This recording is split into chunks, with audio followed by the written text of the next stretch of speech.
Perfeito, deu certo. Boa tarde, pessoal. Sejam bem-vindos, né? Esse é o nosso segundo dia de apresentação de trabalho do 5º Seminário de Competência e Informação, Protagonismo em Competência e Informação. E, a partir de agora, nós iniciamos a gravação. Então, eu peço que, se vocês tiverem alguma coisa, alguma objeção a essa gravação, que vocês se manifestem por meio do chat, ou então ativem o microfone de vocês para se manifestarem. Francisca, todo mundo que estava na outra sala já veio para cá? Sim, a outra sala está vazia. Tá. Então, eu gostaria de pedir desculpas, né, pelo imprevisto aí que nós tivemos nesse início, mas o importante é que deu certo, agora já estamos na sala efetivamente, já vai dar para fazer a apresentação. Essa é a sala número 1, né, o tema 2, Protagonismo em Formação. Eu sou a Natália Marinho do Nascimento, eu vou ser a coordenadora dessa sala, com o auxílio da Francisca Michele, né, que é a secretária. Então, nós faremos aí todo o papel de organização desse momento. Os trabalhos apresentados, eles serão publicados em um número especial da Revista Brasileira de Biblioteconomia e Documentação, RBBD, da FEBAB, né, e tem o Qualis B1. Nessa sala, nós teremos 2 apresentações. Então, nós vamos começar a contar a partir do momento que iniciar a primeira apresentação, por conta desse pequeno atraso. Cada apresentador tem em torno de 20 minutos para apresentar o seu trabalho. Depois, né, tem também mais 10 minutinhos aí para esclarecimento de perguntas, dúvidas. Então, totalizando 30 minutos por apresentação. Eu solicito, por favor, que todos os participantes mantenham seus microfones fechados durante as apresentações, para não ter interferência, né, para não atrapalhar o autor ali do trabalho que está apresentando. E ressalto que as perguntas também elas poderão ser feitas por meio da ferramenta Levantar a Mão, né, que fica na parte inferior aí do Google Meet de vocês. Se alguém tiver alguma dificuldade, pode fazer pergunta ali pelo chat, que a gente vai estar auxiliando. E essas perguntas, elas ocorrerão ali ao final das apresentações. Então, sejam bem-vindos, né? Sendo assim, eu gostaria de chamar, então, as autoras do primeiro trabalho, né, o trabalho intitulado Competência em Informação e Digital em Bibliotecas Universitárias Espanholas, análise de suas práticas. As autoras são Júlia Schettino Jacob dos Santos e Marta Leandro da Mata. Então, por favor, vocês têm o tempo para vocês apresentarem. Boa apresentação, muito obrigada. Muito obrigada, Natália e Francisca. Vou compartilhar. Júlia, desculpa interromper, tá, Júlia? Só para avisar, né, que quando tiver faltando uns 5 minutos, a gente avisa, tá? Para você continuar o tempo. Obrigada, tá ótimo.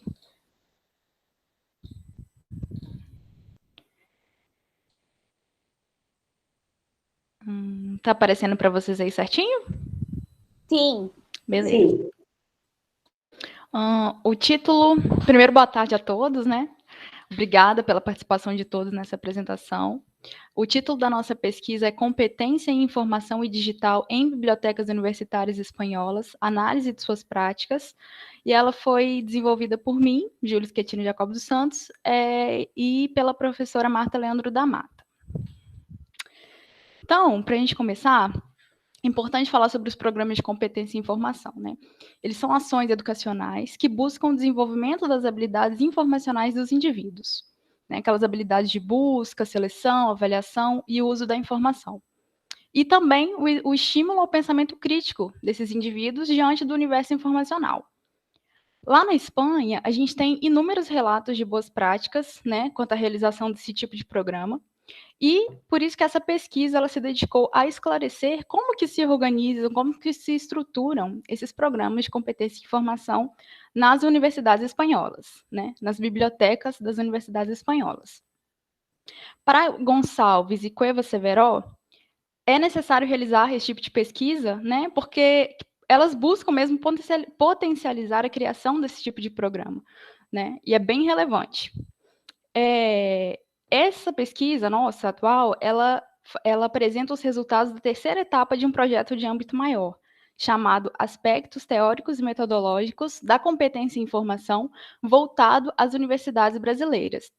Esse projeto é coordenado pela professora Marta Leandro da Mata e está registrado lá na Pró-Reitoria de Pesquisa e Pós-Graduação da Universidade Federal do Espírito Santo. A gente tem aqui no Brasil, é bem escasso esse tipo de desenvolvimento desse tipo de programa de competência em informação. O que a gente tem aqui no país são ações isoladas, né? Elas não se organizam, não se estruturam em todas as universidades, né? E a gente entende que estudar esse modelo da Espanha, o modelo espanhol, pode contribuir para a implementação desse tipo de projeto aqui no país. Claro que cada país tem a sua peculiaridade, né? Sua peculiaridade econômica, política, social, mas a gente acredita que esse modelo pode nos auxiliar a ter uma base para a implementação no Brasil. Com relação aos objetivos, o objetivo geral é analisar a estruturação dos programas de competência em informação e digital desenvolvidos pelas bibliotecas e ou centros de recursos de pesquisa e aprendizagem das instituições de ensino superior vinculadas à rede de bibliotecas universitárias espanholas, a REB1. Sobre essa rede a gente vai falar um pouquinho mais à frente. Os objetivos específicos são identificar a nomenclatura e o tipo de atividade realizada, verificar a modalidade de ensino, categorizar as atividades, descrever os conteúdos ministrados, averiguar a participação de colaboradores e a integração com outros setores da universidade, definir a existência de integração curricular, identificar o público destinado, verificar o modo de avaliação dessas atividades e apresentar suas formas de divulgação. Sobre a REB1, é importante falar que ela é uma rede, né, rede de bibliotecas universitárias espanholas, composta por 74 bibliotecas universitárias, mais o Conselho de Investigações Científicas, e ela fornece as diretrizes para que essas bibliotecas trabalhem em conjunto, né, para que elas cooperem para a realização de projetos. E todas essas bibliotecas, elas atuam, né, sob o prisma do decálogo CI2, que são competências informáticas e informacionais. As competências informáticas, elas dizem respeito ao uso do computador, da rede, dos seus periféricos, e as informacionais são justamente essas habilidades de busca e o uso da informação, né, e etc. Só que, atualmente, a REB1 ela tem empreendido seus esforços para ações direcionadas às competências digitais, para que ela fique em consonância com o Digicomp 2.0. Esse é um documento que traz diretrizes e iniciativas que a Europa, de modo geral, precisa desenvolver dentro das instituições para que os cidadãos adquiram uma maior competência digital, desenvolvam essas competências digitais. Sobre a competência digital, a gente pode definir, né, Ferrari, na verdade, define como um conjunto de conhecimentos, habilidades, atitudes, incluindo estratégias, valores e consciência, que são necessários ao usar as tecnologias de informação e comunicação e os meios de comunicação digital para executar tarefas, resolver problemas, comunicar, gerenciar informações, colaborar, criar e compartilhar conteúdo, construir conhecimento de forma eficaz, eficiente, adequada, crítica, criativa, autônoma, flexível, ética, reflexiva para o trabalho, lazer, participação, aprendizagem e socialização. Com relação à competência em informação, lá na Espanha, eles atuam sob duas percepções. Uma no âmbito científico, que é a chamada alfabetização informacional, né, ALFIN, como eles costumam abreviar, e outra no profissional, que são as competências em informação. E aí, a Mata, Casarim e Marzal vão explicar para a gente a diferenciação desses dois termos. A alfabetização informacional é o modelo, o método, a especialidade ou a área acadêmica. Já a competência informacional é, por sua vez, seu objeto e seu campo de estudo. Sendo assim, a pesquisa aplicada, os cursos, os programas, as ações, os planos concernem as competências em informação, enquanto os projetos de investigação, a fundamentação conceitual e a modelização são do âmbito da alfabetização informacional. Com relação aos procedimentos metodológicos, esse estudo é exploratório e documental. Foram identificadas 74 bibliotecas universitárias lá no site da REB1. Dessas, 50 são de âmbito público e 24 privado, então a gente tem que a maioria é pública. Acessou-se os sites das bibliotecas listadas pela REB1, e buscou-se pela opção serviços ou por formação, visto que esses programas de competência em formação são considerados serviços informacionais. Para analisar tudo isso, a gente analisou de forma quantitativa uma parte, e a outra parte a gente utilizou a análise de conteúdo de Bardão. Agora eu vou apresentar os resultados, e é importante destacar que toda a discussão com a literatura vai estar lá no trabalho completo.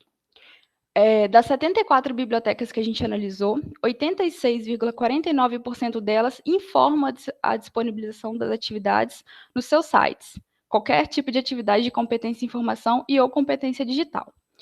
13,51% delas não mencionam nenhum tipo de ação voltada para a temática. Com relação à nomenclatura e os tipos de atividade, os termos utilizados para designar essas atividades foram formação de usuários, competências informacionais, competências digitais e alfabetização informacional.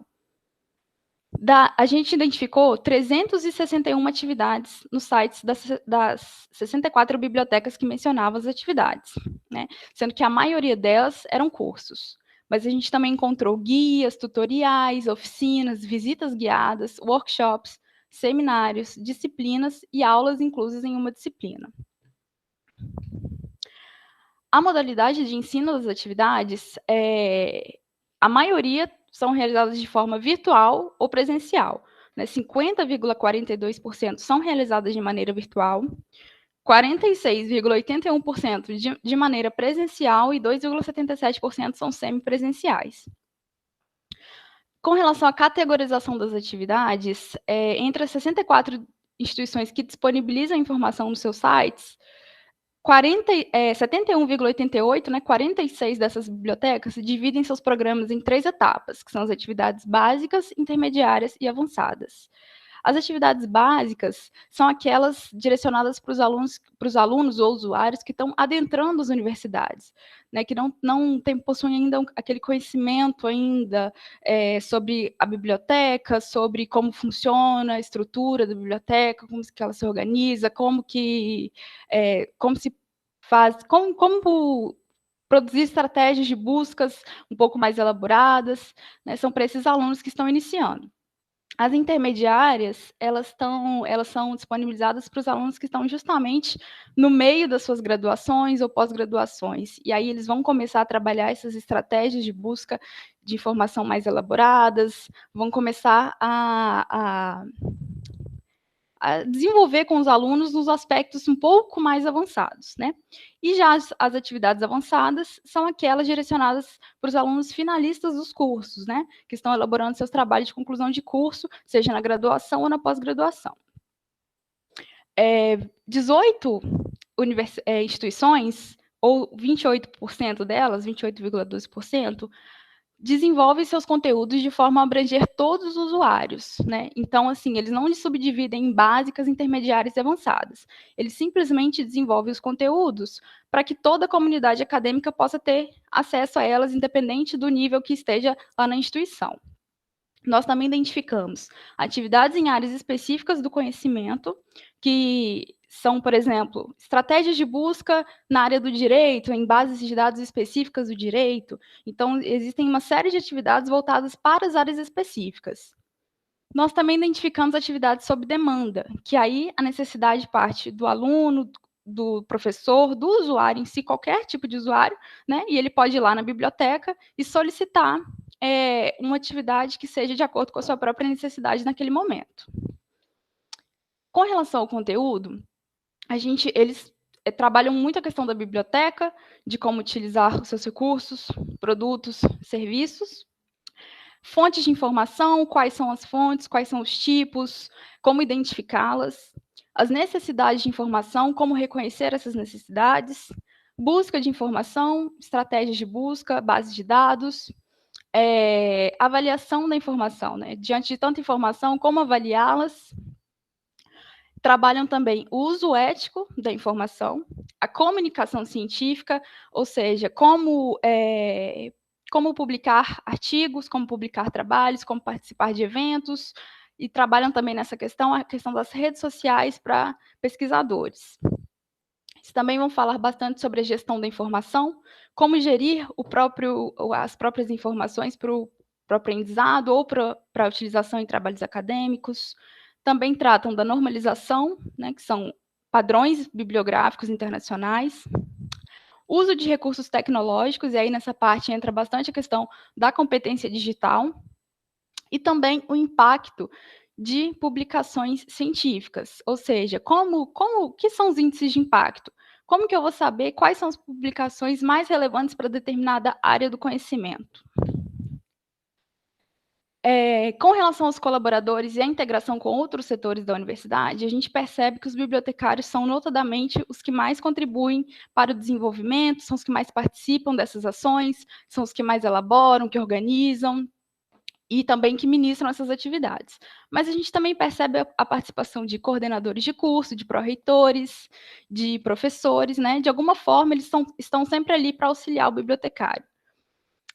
Com relação ao público, o público é composto por estudantes de graduação, de pós-graduação, pesquisadores, docentes, e algumas instituições, elas também abrem essas atividades para a comunidade externa. Sobre a integração curricular, a gente percebeu que a maioria das bibliotecas não apresenta informações nos seus sites sobre essa questão. Só que algumas delas mencionam que certas atividades estão inseridas no plano de formação de professores, cuja finalidade é nortear e estruturar ações visando a contribuir com a formação dos professores das universidades. A gente percebe que a maioria das atividades é extracurricular, né? Elas não estão inclusas com obrigatoriedade no currículo, mas elas podem valer créditos curriculares, que são chamados ACTs, né, que eles se somam ao currículo dos alunos e também contribuem com a sua formação. Isso. Com relação à avaliação, a gente percebeu duas formas de avaliação. Uma dos alunos, dos próprios alunos, né, para entender sobre quanto eles conseguiram aprender aquelas informações que foram passadas durante as atividades e o seu grau de conhecimento sobre aquele determinado assunto que foi tratado, e também a avaliação do programa no todo, que visa identificar se aqueles recursos utilizados para fazer, né, para desenvolver a ação, a atividade, se elas foram adequadas, né, se elas corresponderam às expectativas. E para fazer esses dois tipos de avaliação, a gente identificou a aplicação de questionários e de exercícios teóricos e práticos. Os exercícios práticos são realizados geralmente através dos processos de busca, seleção e avaliação da informação, mediante o acompanhamento dos responsáveis por ministrar as atividades, sejam eles professores e ou bibliotecários. E aí, a partir que o aluno consegue responder o questionário e ter um grau de aproveitamento, ele consegue receber certificados, né, que também contribuem para a sua formação acadêmica. Com relação às formas de divulgação, a gente identificou recursos virtuais, né? A maioria das bibliotecas utilizam somente recursos virtuais, como Facebook, Instagram, Twitter, YouTube, além dos próprios blogs das bibliotecas e das suas próprias páginas institucionais na web. Algumas das bibliotecas utilizam recursos físicos, são poucas, mas cabe mencionar também, né? Elas utilizam folhetos impressos distribuídos presencialmente entre os usuários. Júlia, 5 minutos, tá? Tá, tudo bem, obrigada. E agora, para concluir, a gente entende que a competência em informação é importante para a formação não só dos estudantes, mas de toda a comunidade acadêmica e da comunidade que está ao entorno das universidades, né? E quando trabalhada com relação aos estudantes, quando ela é trabalhada junto com os conteúdos que condizem com a sua formação, com a sua área de atuação, isso pode promover uma melhoria na sua atuação profissional e também na sua atuação enquanto cidadão, né, na sua esfera pessoal, social e política.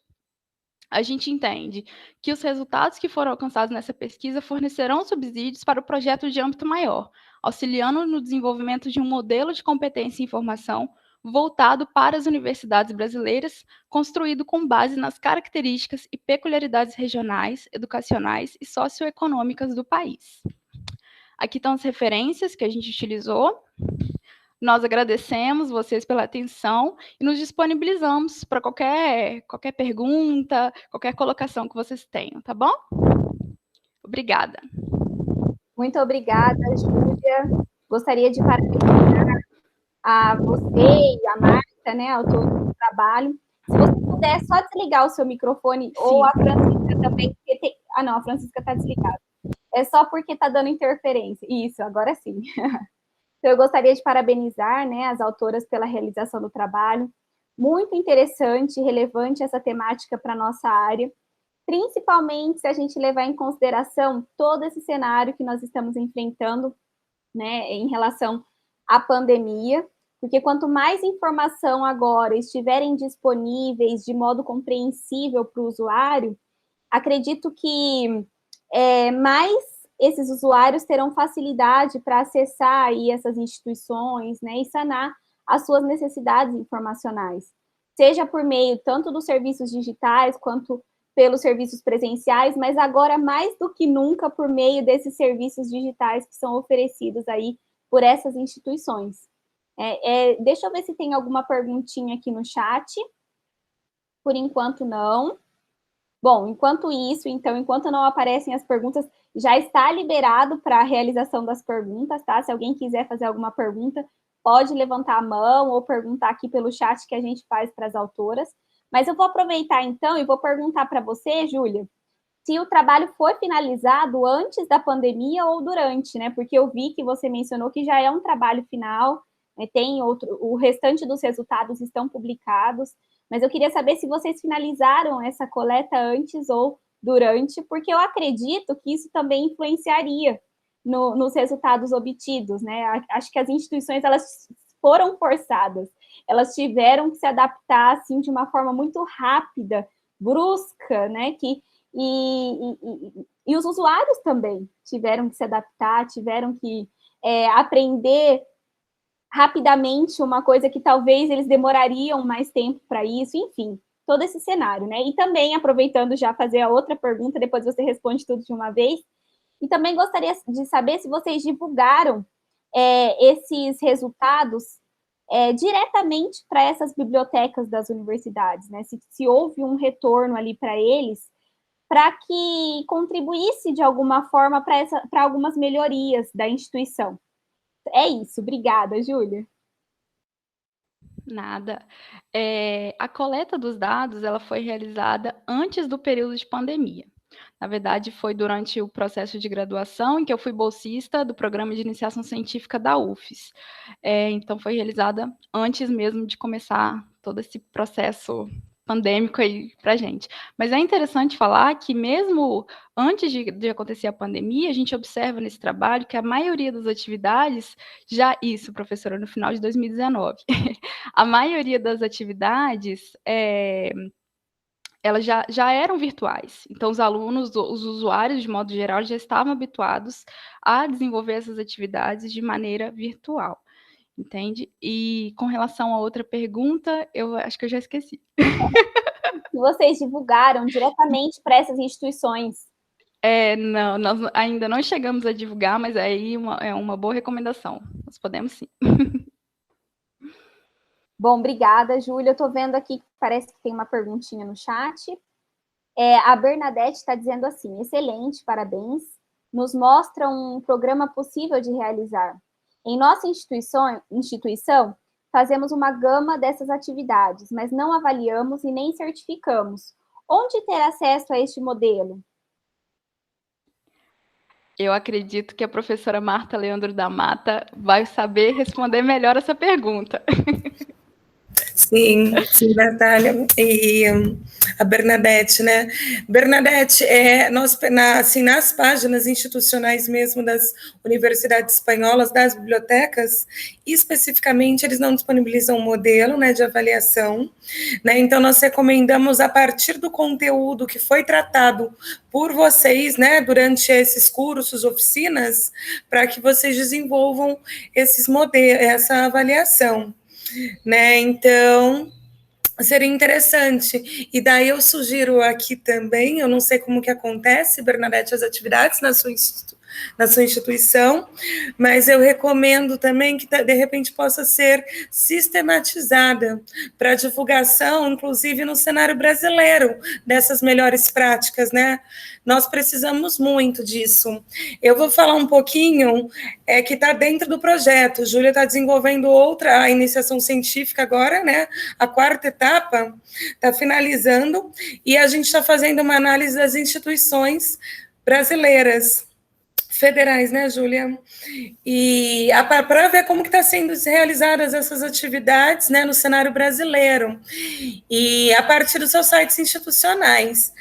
Então, isso é uma proposta, mas na divulgação científica, ou mesmo divulgação profissional, são poucos os trabalhos divulgados das ações de competência, nem programas em si, porque programas no Brasil, eles são escassos ainda, né? A gente pode dar o exemplo da UNB apenas, mas, enfim, é algo que vem sendo planejado agora. Não sei se eu respondi, mas tentei complementar, tá bom? Acredito que sim, Marta. Bernadette, tudo bem para você? Mais alguma pergunta em relação a isso?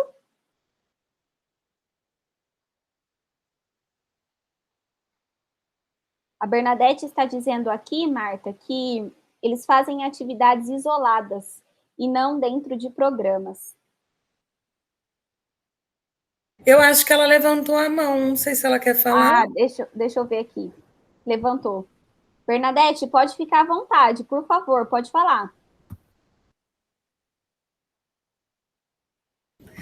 Ela falou que fez as atividades isoladas, mas ainda assim, gente, há uma necessidade muito grande de divulgar as ações que acontecem no Brasil, né? Tanto para dar o exemplo para outros bibliotecários, para a gente saber como que está acontecendo isso no cenário brasileiro, né? Então, é bem importante essas divulgações. Obrigada, Marta. Por nada, Bernadette. Por nada, Natália. Tá, bom, a Bernadette disse que por ela tá tudo bem. Mais alguma pergunta? Já temos tempo ainda, Michele? Só queria fazer um acréscimo, Natália. Essa pesquisa, né, está sendo divulgada agora pela primeira vez, que a gente apresentou, né, pelo menos essa parte referente à Espanha, né? Muito legal. Ainda temos 6 minutos, Natália, se eu puder fazer uma pergunta para a Júlia também, ou uma colocação, na verdade, né? Por favor, fique à vontade. Você comentou, né, e ela falou que esses dados foram coletados pré-pandemia, né? Você pensa em fazer um estudo comparativo, alguma coisa nesse sentido, do impacto da pandemia nesses programas? Eu acho que daria um conteúdo riquíssimo aí, né? Comparece antes e depois da pandemia. Sim, Francisca, eu estou pensando, na verdade, eu já estou pensando num projeto para o meu mestrado, que vai ocorrer daqui, já ano que vem, pretendo entrar, mas eu estou pensando em juntar essa questão da pandemia, sim, a essas ações. Estou querendo, porque acho bem relevante, porque eu percebi, durante até a própria pesquisa que eu estou fazendo, com a professora Marta Leandro da Mata na iniciação científica, a gente está estudando como que as bibliotecas das universidades federais brasileiras, elas têm se organizado com relação a essas ações.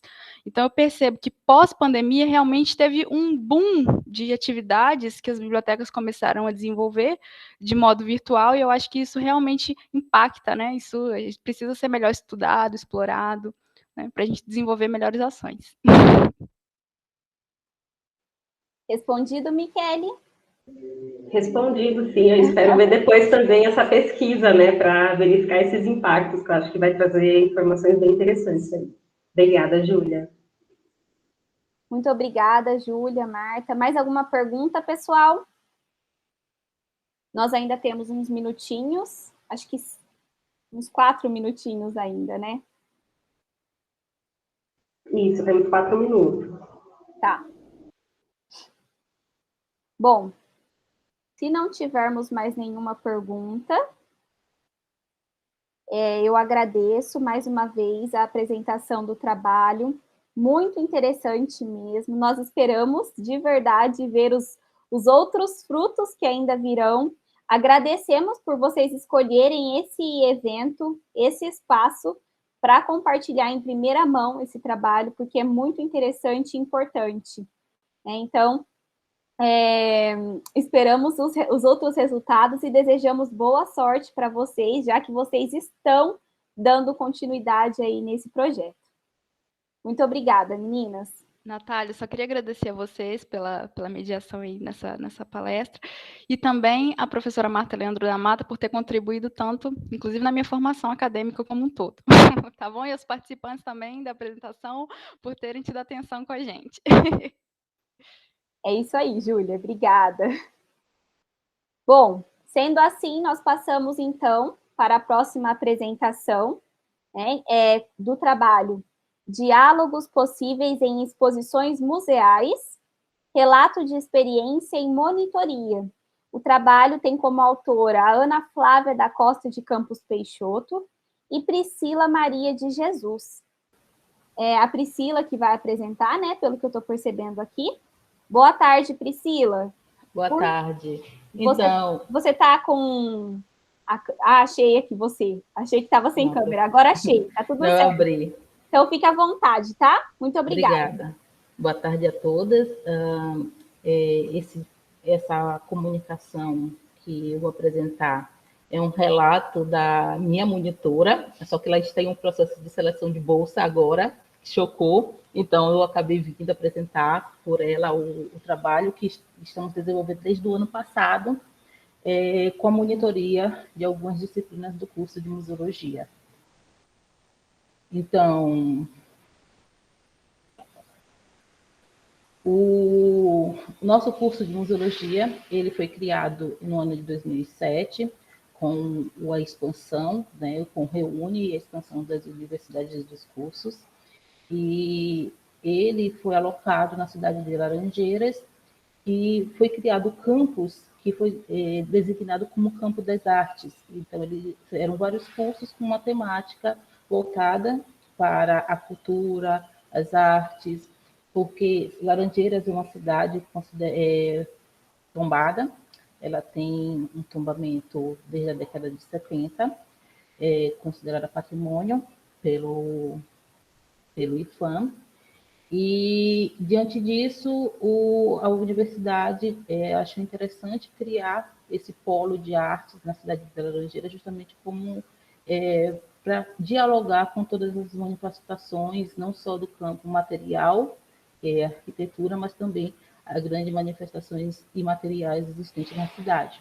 Então, foram criados 5 cursos inicialmente: arqueologia, arquitetura, museologia, dança e teatro. Atualmente, 3 cursos estão ainda fisicamente em Laranjeiras, um foi transferido para o campus principal em São Cristóvão, e outro está, o curso de dança, ele está em Aracaju, que é a capital do estado. Então, dentro dessa dinâmica, o nosso curso, ele nasce, ele é criado dentro dessa particularidade cultural e da cidade de Laranjeiras, pensando também que a cidade, embora ela faça uma divisa com o estado da Bahia, os cursos de museologia, eles têm uma ampla tem uma ampliação das ofertas e da existência de cursos, porque até o início do ano 2000 só tínhamos 2 cursos de graduação em museologia, um que foi criado em 1932 no Rio de Janeiro, que depois foi vinculado ao Unirio, na década de 60, e o curso de museologia da Universidade Federal da Bahia, criado em 69 para 70. Então, você tem uma expansão desses cursos, que justamente com a Política Nacional de Museus, que também vai ser criada no ano 2004, prevendo essa capacitação e formação desses profissionais que atuam nesses espaços museais. Então, essa monitoria, ela está diretamente ligada com 2 disciplinas, que são justamente disciplinas voltadas para o campo da comunicação, especificamente montagem de exposição, que foi Expologia 2, no semestre 2020.1, e Expologia 1, que no semestre 2020.2. E justamente as disciplinas desse período de oferta de ensino remoto. Então, o que se buscou foi criar mecanismos de passagem e de como facilitar esse processo de ensino-aprendizagem por meio desse novo formato, já que o curso de museologia era um curso presencial, e para esse formato remoto que é totalmente no ambiente da web.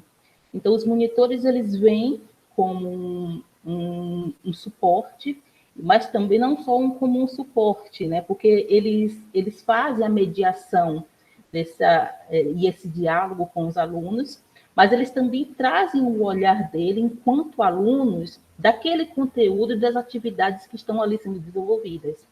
Então, nós temos dois momentos. O primeiro, que quando foi ofertada a Psicologia 2, eles não participaram do processo de construção dos planos das disciplinas, porque eles entraram após esse processo, então as aulas já estavam sendo ministradas. E na disciplina de Psicologia 1, eles já participam do processo de construção dos planos, da escolha dos textos, do desenvolvimento das atividades, pensando justamente essa transição, escolha de textos que estejam de fácil acesso, que estejam no ambiente virtual, uma vez que a gente não tem como solicitar os textos físicos, dos livros físicos que estão nas bibliotecas. Então, a utilização e a busca de textos em plataformas como o periódico CAPES, como a Cielo, o próprio Google Scholar, facilitam e inserem o próprio monitor nesse processo de elaboração, de pesquisa e de construção da disciplina. E por que a construção e a participação desses monitores? O curso de museologia, ele tem uma alta taxa de retenção. Então, nós estávamos no processo de sairmos de uma taxa de sucesso de 5% em 2015 e conseguimos finalizar 2019 com o semestre de 2019.2 até 2019.2 com uma taxa de sucesso de mais de 45%, mas esse sucesso essa diminuição da retenção, ele passa por vários motivos e várias ações que são implementadas, entre eles a criação e a participação dos monitores em disciplinas específicas e que que retém e que acabam também tendo um caráter mais de dificuldade maior para os alunos no seu desenvolvimento. Outro fator que levou à criação e o desenvolvimento das atividades foi o processo de mudança do PPC, que nós entramos no terceiro PPC do curso, e com ele nós temos uma redução da carga horária total do curso, uma uniformização da carga horária das disciplinas, mas as disciplinas de exposição, elas continuam mantendo o mesmo número, que são 4 disciplinas, então é um ciclo formativo de 2 anos para o discente. E sobretudo, a dificuldade que alguns alunos apresentam na utilização das ferramentas que foram disponibilizadas para o ensino remoto. Então, o aluno, o monitor, ele auxilia esse discente em como faz o envio da atividade pelo nosso sistema, como é que sabe se essa atividade chegou ou não, como é que ele faz a avaliação, que a avaliação também é feita pelo sistema. Então, tudo isso, ele está tendo problema para entrar, para apresentar um trabalho. Então, toda essa dinâmica de utilizar esses recursos que não eram até então utilizados, não nessa quantidade, nem nesse aprofundamento, o monitor ele passa a exercer o papel de mediação entre o discente e o professor. Então, entre os objetivos dessa proposta, nós temos esse processo de formação dos discentes, né, e essa melhoria na qualidade do ensino. Eles participam desse processo, eles dialogam, eles têm essa análise crítica, e não só da escolha, mas também das discussões que são realizadas em sala de aula, e o desenvolvimento de habilidades e competências para inúmeras outras áreas, também focando nessa questão do processo de ensino-aprendizagem para a museologia.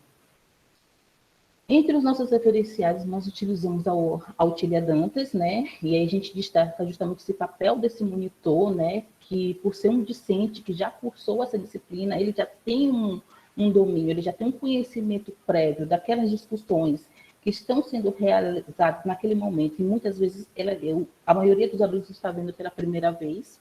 Então, ele facilita essa discussão, e também a questão de, por ele ser um aluno, às vezes o aluno ele tem muito mais, ele fica um pouco com receio, por mais que a gente abra vários canais, mas eles ainda preferem procurar o colega do que tirar a dúvida com o professor. Então, quando eu abro, assim, não, vocês me procuram ou podem procurar eu ou os monitores, eles sempre procuram os monitores, não procuram o professor. Então ele serve também com esse processo de mediação, porque às vezes o aluno ele tem às vezes um receio de perguntar diretamente para o professor. Então ele usa ele tem esse colega que está ali com ele, e ele acaba tirando também essas dúvidas e também passando um pouco dessas dúvidas para esse colega. E também essa exemplificação dos conceitos mais palpáveis e acessíveis aos discentes. Então, às vezes, linguagem, a quantidade, tipo de material, como é construído um material, para que ele fique muito mais próximo e muito mais de maior acesso para facilitar essa compreensão por parte daqueles discentes que estão participando daquela disciplina. E a Shine, ela vai dizer também que ensinar e aprender são movimentos complementares. Então, no momento, assim como eu estou ensinando, eu também estou aprendendo com eles, essa visão deles. Então, você sai e tenta e também entender como o aluno ele está construindo, quais são os caminhos que os recursos, atividades que podem facilitar esse processo de aprendizagem, sobretudo com os nossos discentes, né? E que envolve, e a Shane vai dizer que envolve necessariamente o compartilhamento de ideias e de práticas. Em alguns casos, aprende-se pela repetição, em outros, pela introdução do novo e pela criação. E entre os resultados, os alunos, eles têm atividades que são realizadas os monitores, ao longo de todo o semestre, eles apresentam relatórios semanais e mensais, que são solicitados pela a nossa pró-reitoria de graduação. E entre as ações que eles desempenharam, tem essa construção, né, conjunta comigo, do programa da disciplina de Histologia 1, suporte para a resolução de dúvidas, né, aí a gente cria vários canais, tem e-mail, tem Google Classroom, tem chat em Siga, tem grupo de WhatsApp, para que a gente tenha vários canais e o aluno possa escolher aquele que seja mais fácil e de maior compreensão por parte dele, porque a gente tem um outro problema que a dificuldade de um acesso bom de internet por muitos dos nossos alunos. Então, nem sempre ele consegue acessar a aula quando ela está simples, né? Então ele tem que assistir a aula quando ela é gravada e etc., porque pode ter esse problema na conexão. E o desenvolvimento e correção de atividades de revisão. E isso aí é bem interessante, porque quando a gente vai fazer uma avaliação, os próprios monitores, eles desenvolvem uma série de perguntas e criam um questionário para facilitar esse conteúdo que está sendo passado. Eles aplicam para os colegas, e ali depois eles dão um feedback dizendo quais foram os temas que os alunos apresentaram maior dificuldade de compreender, e aí a gente constrói boa parte da revisão em cima daqueles tópicos que os alunos apresentaram maior dificuldade. E como resultado, a gente teve um aumento na taxa de aprovação, sobretudo nesse período de pandemia. E também a gente pode sentir isso na qualidade dos trabalhos e das avaliações que eles têm realizados, os alunos têm realizado ao longo dos semestres. E aí a gente tem algumas referências, né? Obrigada. Eu estou passando o meu ponto de vista como professora, então, assim, tem o ponto de vista também, então, uma parte desses resultados também estão ali, que são apresentados pela Ana Flávia, mas a ideia é sempre trabalhando de forma conjunta para facilitar esse processo de ensino-aprendizagem nas disciplinas de exposição. Oi, Priscila, muito obrigada. Muito obrigada pela sua apresentação. Parabéns pela apresentação, parabéns também à Ana Flávia pelo trabalho, pela monitoria desenvolvida. Priscila, que interessante esse relato, viu? Eu adorei essa iniciativa. Eu sou professora também na Universidade Federal do Pará, e com a pandemia, realmente, muitos alunos sofrem com as dificuldades, né? No que tange o uso das ferramentas, muitas vezes até os próprios professores. E a gente tem que ficar ajudando esses professores para que eles consigam, inclusive, trabalhar com essas ferramentas com os seus alunos, né? Às vezes o aluno, ele acaba tendo receio mesmo. Na sua fala, eu senti que você mencionou sobre isso, mas tem receio, tem vergonha de falar das dificuldades. E como monitor, eu imagino que, de verdade, é muito mais fácil, porque eles estão falando com um deles, né? Então, eu vejo um ganho gigantesco, assim, em relação a esse projeto de vocês, mas gigantesco mesmo, assim, eu não consigo nem mensurar, mas eu consigo visualizar ganho para a instituição, consigo visualizar ganho para os alunos e também para os próprios monitores, né, que também aprendem a lidar com essas dificuldades, aprendem a passar o conhecimento para os outros, enfim, são muitos os ganhos. Eu estou absolutamente, assim, apaixonada por essa iniciativa de vocês. E esse projeto, pelo que eu entendi, é um projeto de extensão, né? Não, ele é um projeto que a gente chama de monitoria mesmo. Ele é ligado à pró-reitoria de graduação, e aí nós temos vagas remuneradas e voluntárias, e o aluno ele fica com o professor durante 1 ano, ou seja, dois períodos, 2 semestres. Ah, então era isso que eu queria saber, se eles tinham algum retorno, né, para fazer essa monitoria, se eles tinham uma bolsa, mas então, pelo jeito, tem, né, tem as duas modalidades. Tem a voluntária e tem a remunerada. E o engraçado é que quando a gente abriu, nós não abrimos para voluntários, a gente só abre para remunerada porque a gente sabe da dificuldade dos alunos. E aí, então, os alunos vieram me procurar e falaram assim, professora, na verdade eu não quero a bolsa, eu quero participar do projeto como voluntário, porque tem outros trabalhos, eles não se inserem no perfil para receber bolsa. Então, eu tive que conversar com o responsável lá na Prograde, pelo programa, e disse, olha, você tem como abrir 2 bolsas voluntárias, porque eu não abri, porque eu não achei que teria, mas os alunos estão pedindo agora. E nisso a gente ofertou, na verdade, são 3 alunos que me acompanham, mas somente a Ana Flávia fez o relato, e ela é uma das alunas voluntárias. Ela é uma das alunas que não recebe bolsa. E justamente que estão comigo durante 1 ano.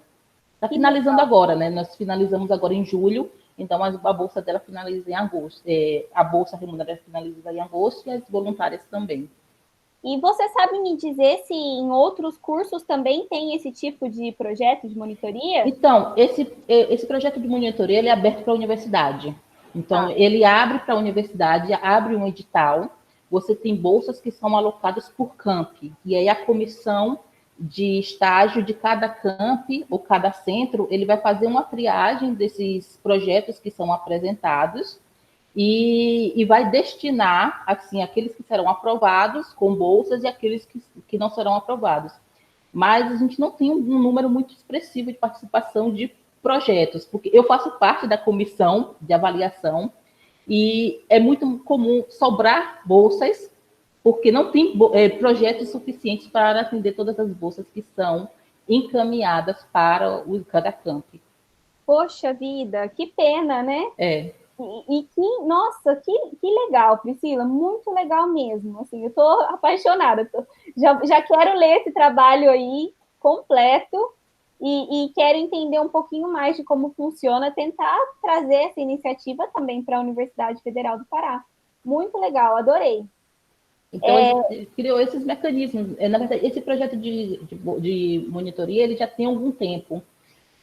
Ele foi criado em 2015.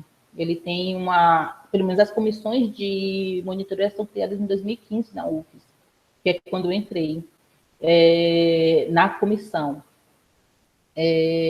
Mas a procura, talvez, um pouco maior nesse momento de pandemia, porque, como você relatou, muitos professores têm ainda essa dificuldade de acessar alguns recursos que são oferecidos. Então, nós temos o SIGA, que é a nossa plataforma, e paralelo ao SIGA tem o Classroom, que a gente utiliza também para dar suporte para as aulas síncronas. Mas entre usar os dois, por mais que o SIGA esteja com a gente bastante tempo, por exemplo, tem funcionalidades dele que não funcionam, e isso já foram relatadas há muito tempo, e elas continuam sem funcionar, ou funcionam de forma muito precária, mesmo hoje em dia.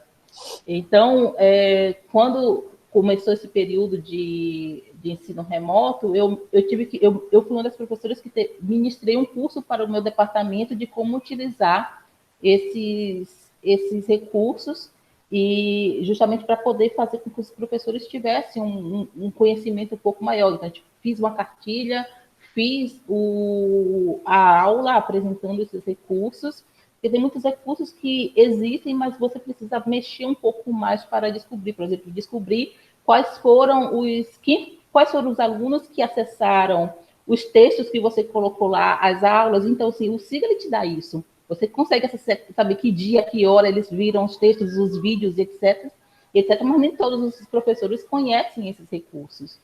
Então, é bastante interessante isso. Obrigada, Priscila. Eu teria várias coisas para conversar com você aqui, para perguntar, mas a gente já tem uma pessoa que levantou a mão. Eu vou passar para o Tiago. O Tiago quer te fazer uma pergunta. Fica à vontade, Tiago, por favor. Não, na verdade foi sem querer. Eu apertei no botão e não está descendo a minha mão. Ela continua levantada aqui. Então, eu acho que é porque você tem que fazer a pergunta, viu? Não, mas eu realmente gostei bastante desse relato. E é bem interessante também, porque o interesse dos alunos, isso é uma coisa bem complicada. Eu já fui docente e também já fui monitor na Federal do Amazonas, e realmente o nosso cenário já é o reverso. Parece que a cada ano fica mais complicado fazer essa captura de alunos para se envolver, até porque as bolsas, né, essa atividade de forma remunerada, elas reduziram consideravelmente na universidade. E aí a disposição dela para o departamento de biblioteconomia ficou bem reduzida também.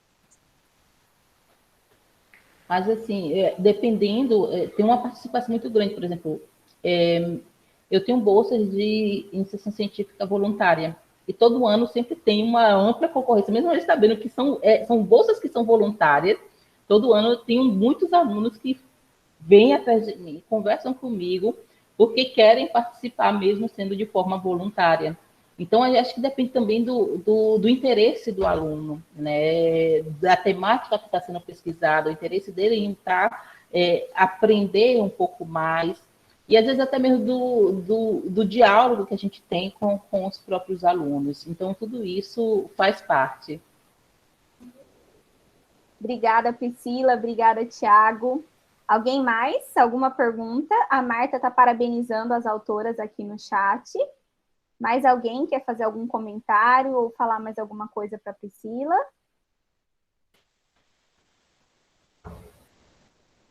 Bom, a gente estava falando dos docentes, né? E eu estava pensando aqui que do mesmo jeito que os alunos têm vergonha e que os alunos têm receio, muitas vezes também são ofertados cursos para os docentes, mas os docentes também têm vergonha e também têm receio de falar que não sabem.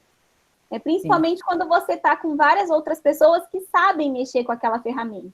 Então, talvez, eu já estou viajando aqui, pensando em alguma possibilidade também de auxílio dessa monitoria, ou de docentes para docentes, sabe? Já estou viajando aqui, tendo várias ideias, pensando nessas possibilidades. Muito legal, Priscila, parabéns.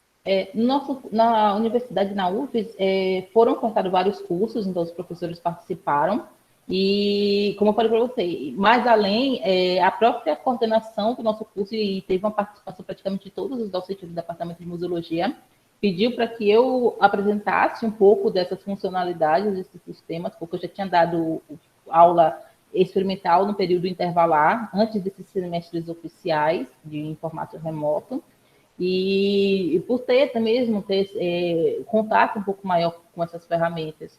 Então, realmente, é muito comum, eu recebo bastante, às vezes, perguntas, e logo no início eu recebia bastante perguntas, e aí a gente ia respondendo, mas depende também da relação como você tem com esses colegas. Então, tem os graus realmente de entendimentos e de acesso, né, que a gente às vezes pode dizer, letramento digital, mas mesmo a gente tendo, às vezes, um pouco de conhecimento, a gente também se esbarra em algumas coisas quando ela é muito nova. Então, requer também um tempo para a gente se familiarizar, conhecer, e essa experiência ela é diferente para cada professor. Você tem toda a razão. Nós temos que te agradecer, né? Agradecer você e a Ana por terem escolhido esse evento para compartilhar esse relato de experiência. É muito importante, foi muito importante para a gente, né? E que delícia ter esse contato com o trabalho de vocês, né? De ter essa experiência, viver um pouquinho dessa experiência que vocês estão tendo sucesso aí na prática. Bom, obrigada. Mais alguma pergunta, pessoal? Acho que ainda tem tempo, Francisca? Tem? Temos 5 minutinhos ainda. Parabéns, Priscila. Eu queria só colocar o meu relato, né, como aluna que já usei processos de monitoria, né? Eu me formei em engenharia de produção e sempre eram ofertadas, né, monitoria, principalmente nas disciplinas que o pessoal tinha mais dificuldade, né? Cálculo, geometria analítica, física. E realmente, né, eu, enquanto discente, né, fez uma diferença muito grande, porque às vezes nem dava tempo na sala de aula, né, da gente tirar todas as dúvidas, da gente sanar as dificuldades, e os monitores realmente ajudavam muito, né? Ajudavam a gente, principalmente, a resolver lista de exercício, tirar essas dúvidas, e isso realmente trazia impacto, né? Porque os alunos que utilizavam das monitorias tinham um desempenho melhor mesmo nas disciplinas, né? Eu espero que realmente esse seu relato, ele amplifique, né, e mostre como a importância dessa ferramenta, que ela possa ser utilizada, né, nos diversos cursos de graduação. Parabéns. Obrigada. Bom, se nós não tivermos mais nenhuma pergunta, eu acho que só temos esses 2 trabalhos, né, Francisca Michele, nessa sessão, nessa Isso parte mesmo. da tarde. Uhum. Então, se não tivermos mais perguntas, eu vou agradecer a todos os presentes aqui, né? Agradecer principalmente aos autores dos trabalhos pelas apresentações maravilhosas, né? E por escolherem esse evento para apresentar, e dizer que foi muito gratificante ouvir esses relatos de experiência e aprender, né? Aprender muito com os trabalhos de vocês.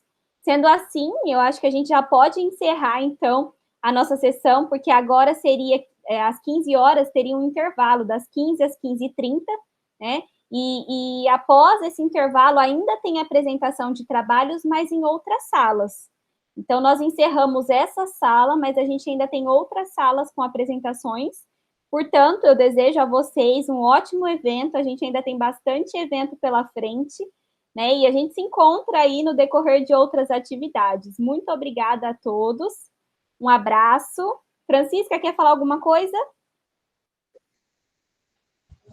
Só reforçar, né, o parabéns aos autores. Realmente, os 2 trabalhos apresentados foram muito bons, né? E agradecer pela participação nessa sessão. Obrigada, Natália. Obrigada, pessoal. Um abraço para vocês. Marta, Tchau, gente. Marta, se você puder parar a gravação, por favor. Tchau, Marta. Tchau.